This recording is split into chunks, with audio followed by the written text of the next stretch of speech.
মেয়ে মানুষ ঘরে থাকাই ভালো। সমাজে প্রচলিত এমন হাজারো বাক্যকে বুড়ো আঙুল দেখিয়ে যিনি আজ মাঠ দাপিয়ে বেড়াচ্ছেন তিনি আইরিন খাতুন। আমি নওগাঁর প্রত্যন্ত অঞ্চল থেকে উঠে আসা মহিলা ফুটবলার আইরিন খাতুনের কথা বলছি, যিনি এখন লাল সবুজের জার্সি গায়ে বাংলাদেশের জাতীয় মহিলা দলে প্রতিনিধিত্ব করছেন।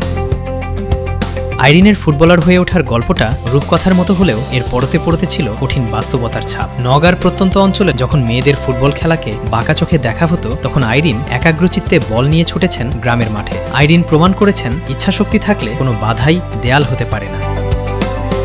নেপালে অনুষ্ঠিত 2024 সাফ নারী চ্যাম্পিয়নশিপে বাংলাদেশের ঐতিহাসিক শিরোপা জয়ে গুরুত্বপূর্ণ ভূমিকা রাখেন আইরিন। শুধু দক্ষিণ এশিয়াই নয়, অস্ট্রেলিয়ার মাটিতে এএফসি উইমেন্স এশিয়ান কাপের মূল মঞ্চেও লাল সবুজের প্রতিনিধিত্ব করেছেন তিনি।